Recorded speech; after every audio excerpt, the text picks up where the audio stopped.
We're going to continue with part 5 of our series. It's called Concubines, Queens, and the In-Betweens. I love that title so much.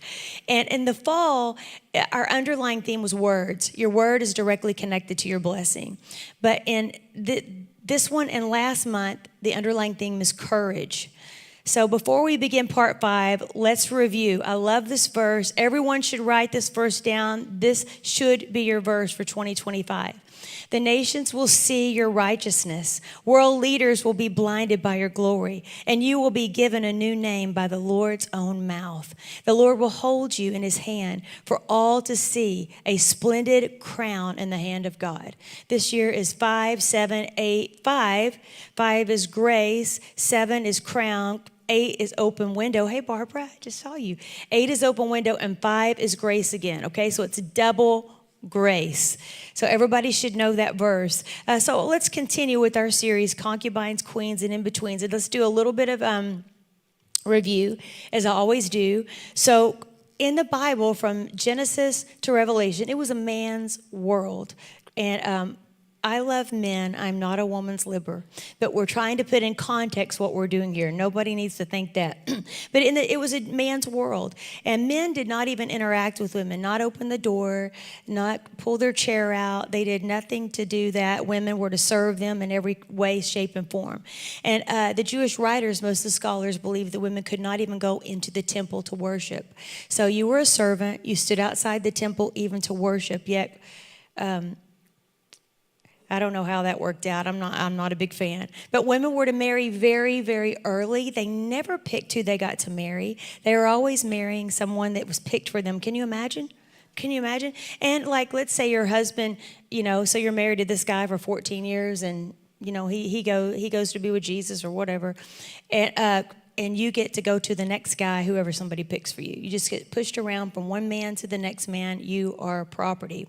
They were traded like property. They had no access to anything. And no matter what kind of lifestyle you had, whether you were treated kindly or you were treated in a harsh way, they could divorce you or get rid of you or do whatever, but you could not have any say or whatever. So whether you were a concubine, a queen, or somewhere in between, at the end of the day, you were still property. But the good news is that Jesus never meant for it to be that way. And we went over that back in October in Deuteronomy. It was never God's will for it to be that way. And Jesus loved the in-between girls and loved the girls that were disadvantaged.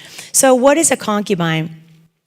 A concubine, it was normal back in the days in the laws of Moses. And finally, by the New Testament, it wasn't as normal anymore.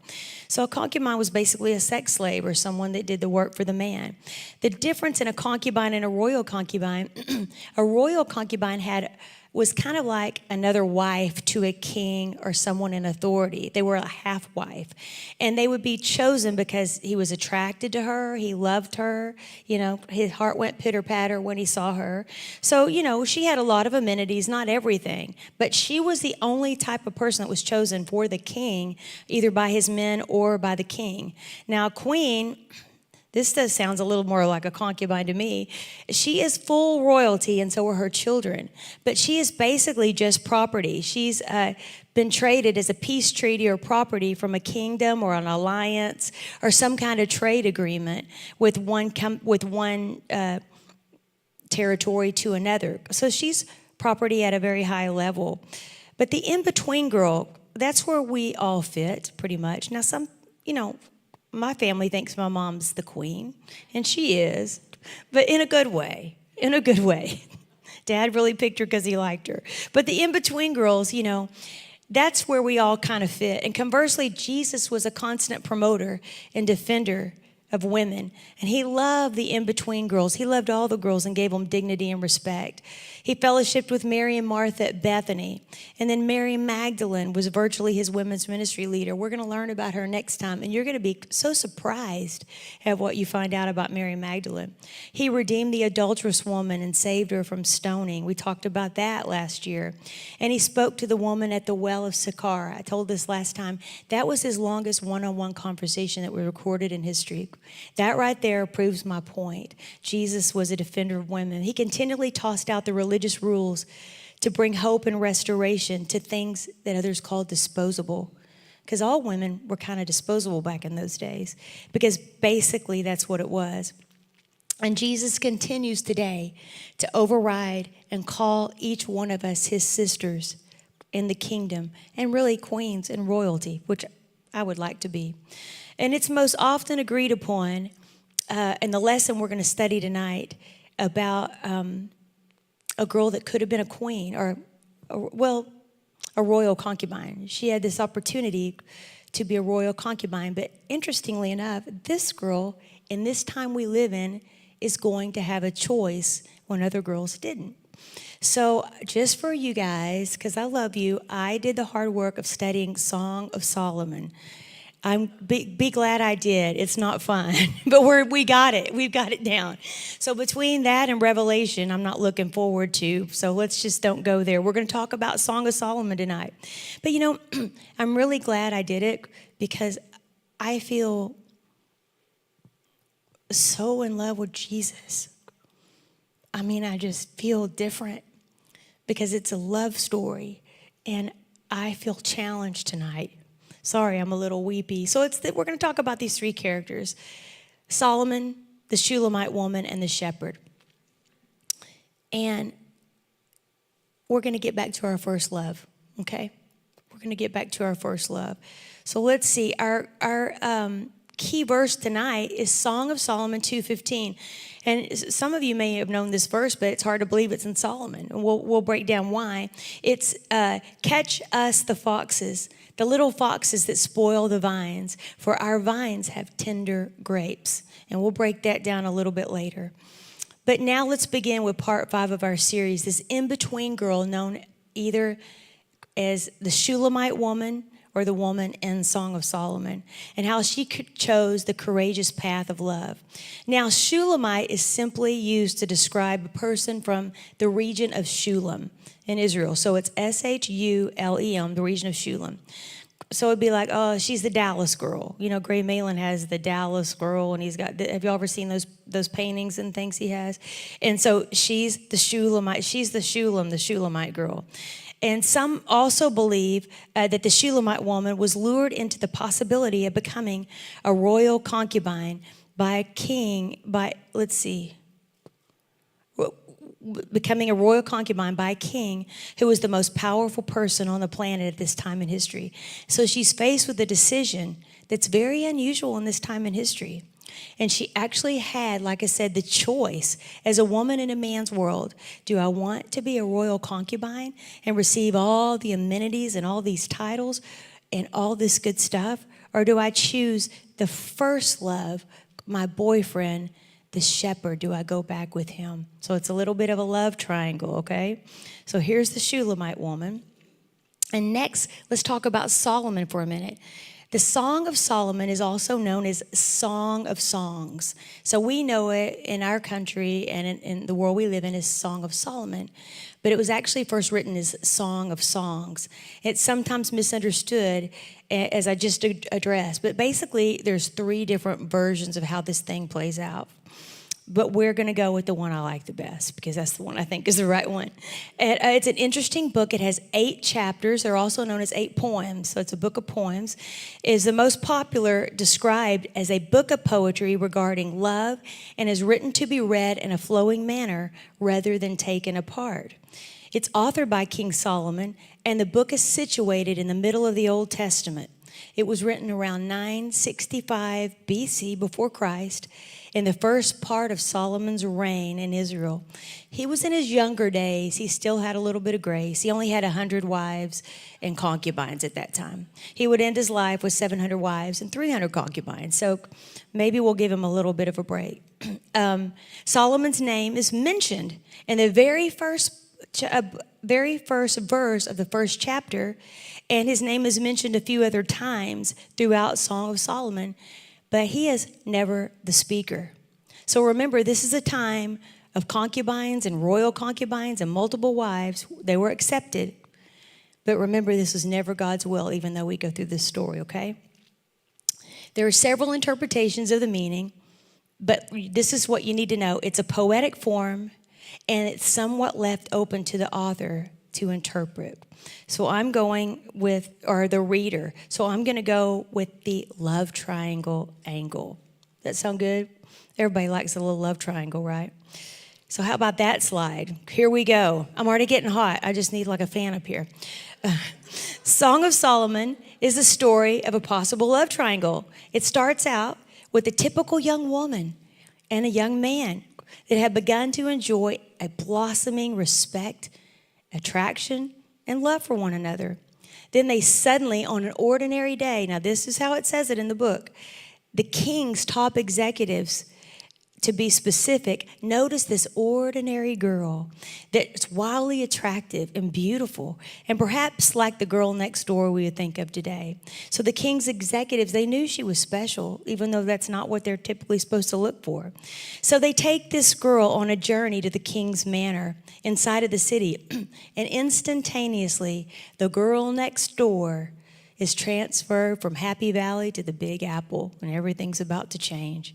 Upon the arrival, the young woman sees the king's manor, and they start educating her, and they make her ready at the right time to meet the king, similar to Esther. So the girl in Song of Solomon is very similar to Esther. And after some time had gone by, she is going to be integrated into the official harem of the king, King Solomon's harem. And this naturally beautiful young lady is known as the Shulamite woman. Now, there's a difference in her story and Esther's story, because even though they were both chosen and they were eventually to win the heart of the king, the Shulamite woman, in contrast, gets to choose which boy she wants. She is not stuck with the king.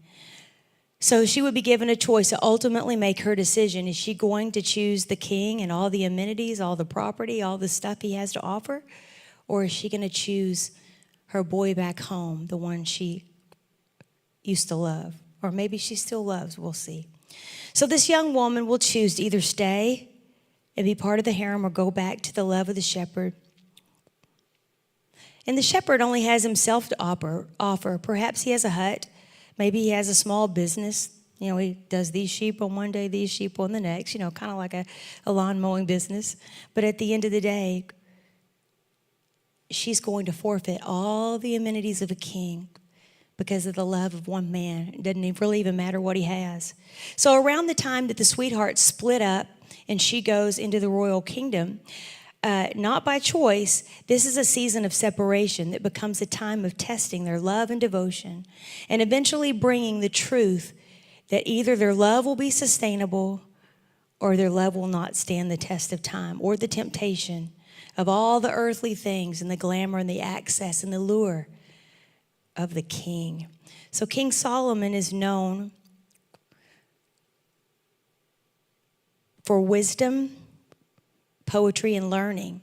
Now, it's also known as Song of Songs or Song of Solomon, and the of means wisdom of Solomon or in the tradition of Solomon. So that's the Hebrew kind of translation of what it means. And Solomon, again, was known for wisdom, poetry, and learning. In fact, he became the father of wisdom. And he also authored the book of Proverbs and Ecclesiastes. Now, let's break this down. I've got it where we can do it, all 8 chapters in 3 themes. And we're still going to get out on time, early maybe. So the poem, again, is 8 chapters, and it flows back and forth. And what you'll hear, even though Solomon is mentioned several times, you're never going to hear him talk. It's going to be a voice of a woman, which is the Shulamite, and the voice of a man, which most believe is a shepherd. And it's going to shift from scene to scene without any clear storylines, but yet the ideas and imagery are repeated and developed over and over so that you get the point at the end of it. Y'all tracking with me? Does that make sense? So, all right, so it's open for interpretation. It's important to remember that the voice is the Shulamite and the shepherd. Okay, so here we go. Let's go with theme number 1. This is where it gets good. You might have to get your fans out here. The first theme, there is a deep attraction that the man and woman have for each other. So although now she's going to be taken into the kingdom to be part of the harem, we're going to find this couple that's going to be separated has an incredible attraction to each other. And think of your marriage this way, or think of if someone you're dating or whatever. You want to have this. You never want this to get old, okay? So they have a deep attraction for each other that is continually displayed through all 8 poems. And these two lovebirds are the only ones on each other's mind. They're completely, totally in love with each other. They're not married, but during this time, she's away from the shepherd, and the king is trying to lure her in. But will it be enough? So let's go and read what we've got here. Song of Solomon 1 through 17. The Song of Songs, like we said, was already Song of Solomon, which is Solomon. Now we're going to go to the banquet. The Shulamite woman speaks first. She said, "Let him kiss me with the kisses of my mouth, for your love is better than wine." So she's saying, I'm longing to be with you. Like, you're who I want to be with. There's nobody better than you. Then she says, because of the fragrance of your good ointments, your name is an ointment poured forth. Therefore, the virgins love you. She's saying, your character is amazing. Every girl wants you. I mean, I want you. Every girl wants you. Then verse 4, she says, draw me away. That's the intimacy. She's like, I want to be with you and only you. That's the thing we want to feel. And then her friends, the daughters of Jerusalem, they represent her friends, or they represent the community. They say, we will run after you. Like, we want what you have. We want that same love. And they represent how the community feels about this relationship. Is it respectful or is it not? And then the Shulamite woman continues, and I skipped some stuff. I'm sorry, I've skipped some things up here. But basically, if we skip down to verse 15, behold, you are fair, my love, she says to the shepherd replies back, behold, you are fair, my love. Behold, you are fair. You have doves in your eyes. And then he continues. You know, I accidentally think I got rid of some of my stuff when I was at the dry bar today, if I don't say. So let's just stay here for a minute. I was trying to do it without my glasses, so I got rid of half my notes. So verse 16, I don't know if it's there anymore. It's not. Let's see, does that say verse 16? Aren't we glad this isn't like televised? Be kind of scary, right? Okay, let me just read this part. So then the Shulamite woman says, behold, you are handsome, my beloved. Yes, pleasant. Also, our bed is green. She's saying we are virgins, like I'm a virgin. We're fresh. We're committed to each other. And then she goes on in verse 17, the beams of our houses are cedar and our rafters are fir. We see in this first theme that there is pure joy and full attraction to each other. And they say it multiple times through metaphors, and their desire and attraction is so powerful and so, it's enamoring. It's just incredible. They love each other so much, but yet they're staying pure. So that's the first one. Now let's go to theme number 2. I'm skipping a lot here, y'all, because like I said, I messed up my notes. So let's go to theme number 2. Follow the first, the couple is separated, yet they're on the hunt to find each other, okay? So theme number 2 is separated, yet on the hunt. So the Shulamite woman in this part, you'll see this from chapter 2 all the way to chapter 8. She falls asleep, then she finds him, and then she looks for him, and she wakes up and he's not there, and then it starts over again. There's a chasing and a pursuing. This is going to matter later, so hang with me. There's a chasing and a pursuing. So the Shulamite woman wakes up from a dream, and she calls out to go look for her love, the shepherd, and she does it time and again, and the lovebirds will find each other. And then just when it gets a little racy and passionate and at a boiling point, she wakes up. So saves it, they're still clean and pure. But then the scene will start fresh again, and they continue to look for each other. So let's look at it a little bit in chapter 5. It's 5:1 through 6. The beloved, the shepherd says, I have come to my garden, my sister. Remember, he's chasing and pursuing her. My spouse, he wants her to be his spouse. I have gathered my myrrh with my spice. I have eaten my honeycomb with my honey. I have drunk the wine with my milk. Eat, O friends, he says to his friends. Drink, yes, drink deeply, O beloved ones. And then the Shulamite woman dreams this. And then she wakes up in verse 2 and says, I sleep, but my heart is awake. It is the voice of my beloved. He knocks, saying, open for me, my sister, my love, my dove, my perfect one. For my head is covered with dew, my locks with the drops of the night. And we continue. I have taken off my robe, he says, in the dream. How can I put it back on again? I have washed my feet. How can I defile them? My beloved, you have put your hand by the latch of the door, and my heart yearned for him. I arose to open for my beloved, and my hands dripped with myrrh, my fingers with liquid myrrh on the handles of the lock. And finally, verse 6, I opened for my beloved, but my beloved had turned away and was gone. My heart leaped up when he spoke. I sought him, but I could not find him. I called him, but he gave me no answer. And so this goes on and back and forth. They're chasing and pursuing each other. And although she's in this place to be drawn into the king, she keeps thinking about her first love, and she's drawn to him. And then the third theme, and then I'll tie it all together, love is sometimes complicated. Does that, anybody think that's right? That's right. My mom and dad are laughing back there. I wonder what they've got to share. You guys want to share?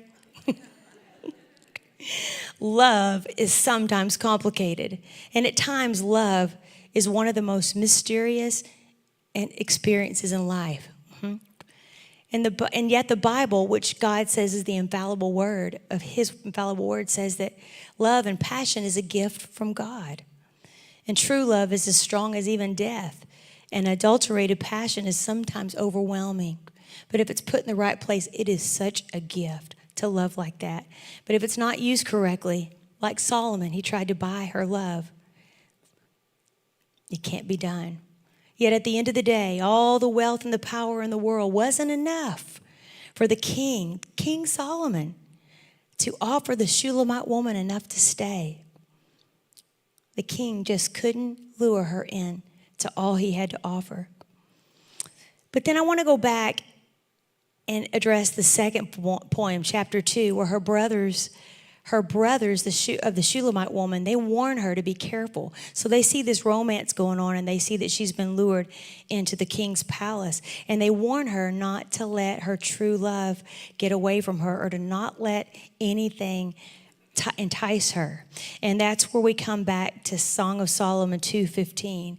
This is her brother's words. They say, catch us the foxes, the little foxes that spoil the vines, for our vines have tender grapes. What does this mean? The vineyards are in bloom, like everything is going right.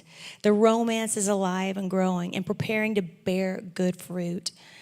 But there are little foxes, meaning potential threats and potential gaps that have to be dealt with so that your relationship is sustainable and not destroyed.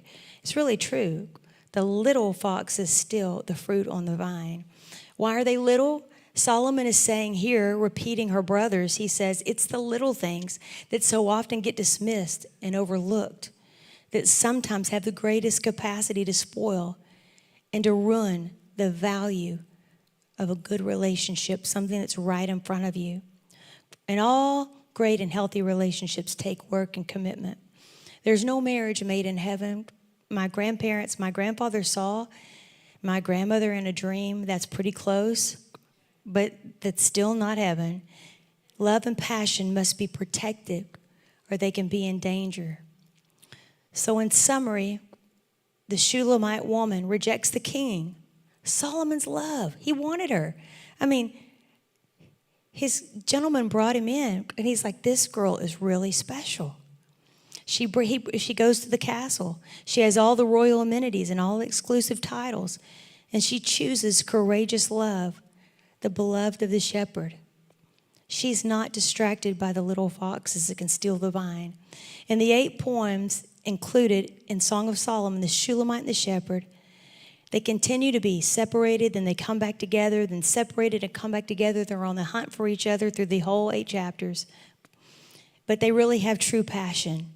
And the book ends totally open. But that should be kind of like love. Shouldn't we be chasing and pursuing the ones we love? Should we get distracted? We should always love with all of our heart, whether it's a marriage, whether it's our family, especially what we love Jesus, whether it's dating or single, because love that's courageous has no ending. It shouldn't be stale. We should always be in love. Now, there's a story. I've got 2 stories to close with, and then I'll come back and I'll tie it together. In 2013, my mother was part of a group called Daughters of World War II. They took about a dozen World War II veterans over to Normandy. And so each lady hosted one of these men. Some were in wheelchairs, some could barely walk, some could walk okay. None of them could hear. I mean, they were old guys, okay? And they said it was incredible. But there was a lady in the group. Her name was Peggy Harris. She's from Vernon, Texas. And Peggy was older, the age of like one of those men, but those weren't her husband. But she went back to Normandy, and she found her love, the love that she had been committed to since she was a young girl, like I think late teenage, early 20s. You'll see in the video. And she loved that man so much that no other man could ever steal her heart. I want to watch that video for just a minute. Oh, it's this one right here. See, did I get it? This week, we are highlighting coverage of the anniversary of D-Day with an encore showing of stories gathered by our Doug Dunbar during 2 journeys made to Normandy 10 years ago. Today, Doug has a North Texas love story that is the stuff of Hollywood movies. In 2013, we traveled with about a dozen North Texas D-Day veterans back to Normandy, France. But among that group of proud American warriors at the time was a woman who was named Peggy Harris. She was from Vernon, Texas, and from the moment we met her, we were curious. What kind of story did she have to tell? Well, we found out, and to this day, it is quite simply the greatest war love story we've ever heard.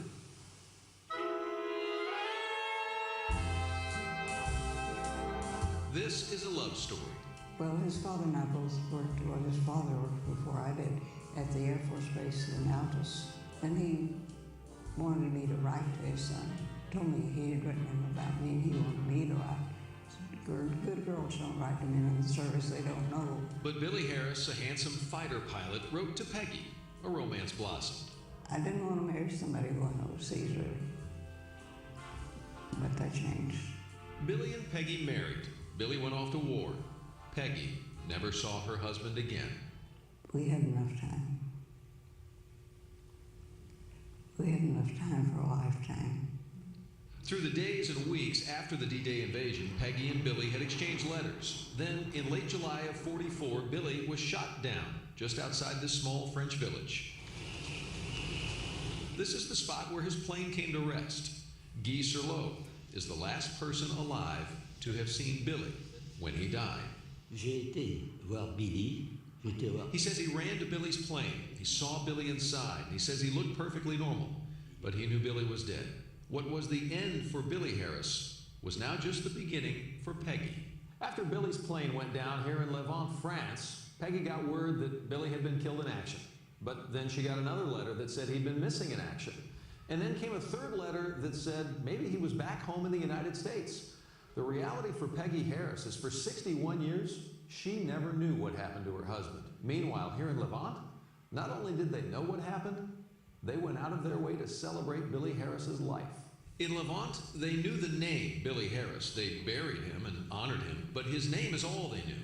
It wasn't until 2005 that the dots were connected. Peggy was finally told what had happened to Billy. She flew over right away. Guy Serlot remembers well those first moments with Peggy. Difficile. Difficult and emotional. Guy is Peggy's last direct connection to the love she lost. Peggy never remarried. He was married to me all of his life, and I shall have been married to him all of my life. And it is a very willing choice. Miss Harris, rest assured that we will maintain this tomb and will keep the memory alive of the ones who, among many other young men from the United States, gave his life for our freedom. To this day, Billy Harris is celebrated and remembered here in Levant. He's no longer buried here, but his gravestone remains, as does the street named after him. It was extremely rewarding to know that such caring was given to him, that he was cared for. I think we were so happy to offer her the peace. And she said, I have peace now. The American Cemetery in Normandy is Billy Harris's final resting place. Peggy visits every year, but this year,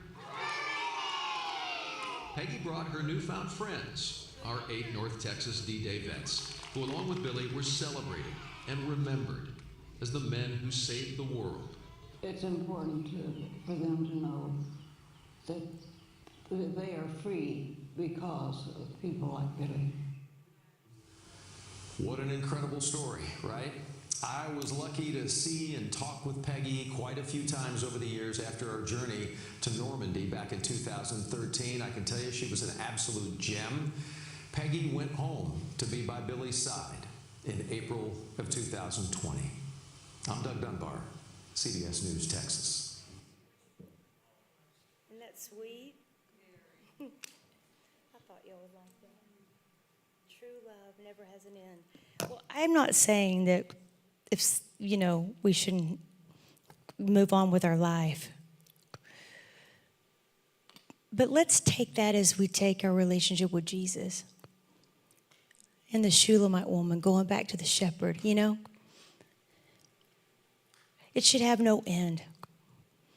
Our physical, our relationships with others should be a chase and pursue, especially our spouses. And I sure look forward to that day. But also how we feel about the Lord. I'm trying to get back to this slide here, and I'm having trouble. But I'll go ahead and tell the story. We won't worry about any of that anymore. I close with this story that, the Shulamite woman and the shepherd had developed a strong love and commitment to each other that the king could not break. No bling, nothing could break it. That's like us. If we go through a storm, we need to understand, hold on to the Lord. Don't blame him. Go through it and hold on to him with all our might. Hold on to the shepherd. And just like Peggy and Billy in the modern day love story, their commitment was tested. I was on a plane headed to D.C. last week, and I was busy. It was very early in the morning. It was a week ago. It was last Tuesday. It was very early in the morning, and it's about 3.5 hour flight. And so for the first 3 hours, I was doing what I always do. Like, there's no distractions. I just was able to work and study and do all the things I need to do. I had a lot of meetings that week, a lot of meetings this week, and I was preparing. And so I had my head down. There was only 60 people on this huge flight, so I had the whole row to myself. I was sitting at the window.